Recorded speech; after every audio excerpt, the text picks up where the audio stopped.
सुनिए पूरा interview news book 24 पर। क्या योगी सरकार है ब्राह्मण विरोधी? इस सवाल पर जानिए क्या बोले योगी के मंत्री राजेंद्र प्रताप सिंह उर्फ मोती सिंह। राजा भैया की पार्टी से क्या भाजपा को है खतरा? ओवैसी को लेकर मंत्री मोती सिंह ने दिया ये दिलचस्प जवाब। सुनिए पूरा इंटरव्यू। पहला सवाल हमारा ये है कि जो विरोधी दल है जी उत्तर प्रदेश में योगी सरकार पर आरोप लगा रहे हैं कि वो ब्राह्मण विरोधी है। इस पर आपका क्या कहना है? ये मैं पूरी तौर से इसे खारिज करता हूँ जी। और विपक्ष के आरोप का जहाँ तक सवाल है उनके पास और कोई मुद्दा नहीं है आरोप प्रत्यारोप के अलावा। जी देश में मोदी जी के यश से पूरा भारत खुश है, जी सर, प्रति हृदय से जुड़ा है। और उत्तर प्रदेश में मोदी जी के आशीर्वाद से योगी जी भी के पीठ के पीठाधीश्वर हैं और संत के अंश में आशीर्वाद देने के अलावा कुछ नहीं रहता है। और संत का धर्म केवल आशीर्वाद, सबके कल्याण की प्रार्थना करना, सबके कल्याण का आशीर्वाद देना। योगी जी उसी भाव से उत्तर प्रदेश के आम आदमी तक अपने आशीर्वाद से अब सिंचित कर रहे हैं और अपनी सेवा से लोगों को प्रसन्न रख रहे हैं।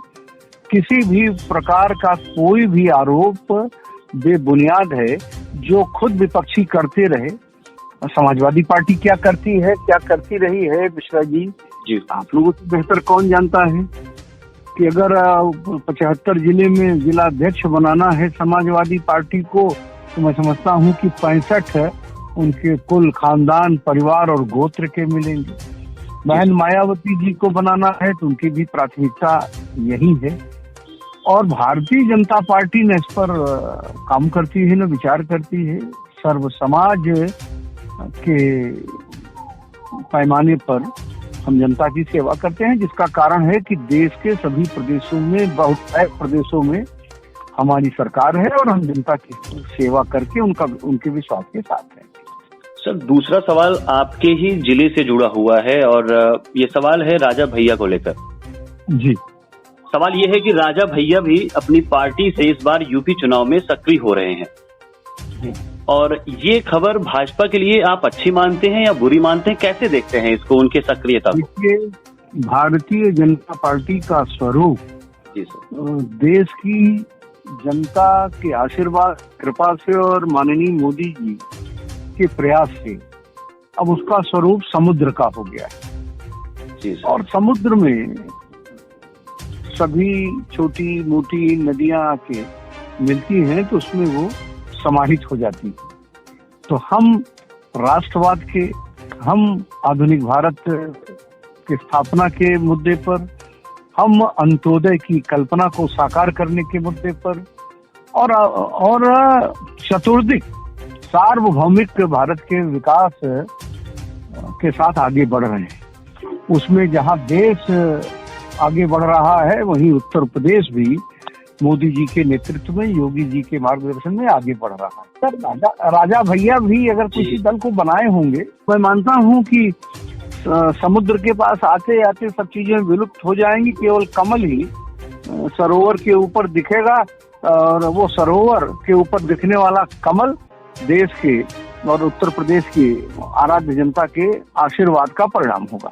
तो आप ये संकेत दे रहे हैं कि यूपी चुनाव में समुद्र रूपी भाजपा, जैसा कि आप कह रहे हैं, उसमें कभी राजा भैया भी आके शामिल हो सकते हैं सहयोग के रूप में? मैंने तो आपसे निवेदन किया जी कि पूरे भारत का विश्वास भारतीय जनता पार्टी को प्राप्त हो। जी, अगर पूरे भारत का विश्वास भारतीय जनता पार्टी को प्राप्त होगा तो कोई दल विरोध करके क्या करेगा? तो अगर किसी दल के साथ भारत का कोई व्यक्ति नहीं रहेगा, वो अकेले उसके नेता रहेंगे, तो जो आप की शुभकामना है वो लगता है कि फलीभूत होगी। अगला सवाल ओवैसी को लेकर है, क्योंकि ओवैसी ने आपके जिले के बगल जो सुल्तानपुर जिला पड़ता है उसमें उन्होंने रैली की है, एक सम्मेलन किया हुआ है। जी। उसमें मोदी सरकार पर उन्होंने आरोप लगाया और इन सब के बाद भी उन्होंने तालिबान पर रुख जानना चाहा है, दबाव देकर कि आखिर मोदी सरकार का रुख क्या है तालिबान को लेकर। तो उनकी इस राजनीति पर क्या कहेंगे आप? देखिए, ये अंतर्राष्ट्रीय मुद्दा है। जी जी। तालिबान की जो टिप्पणी होगी, हमारे विदेश मंत्री जी की प्रतिक्रिया ही हमारी प्रतिक्रिया होनी चाहिए। जो तालिबान पर ओवैसी क्या कह रहे हैं उसको न भारत सुनता है, न उत्तर प्रदेश की आराध्य जनता सुनती है।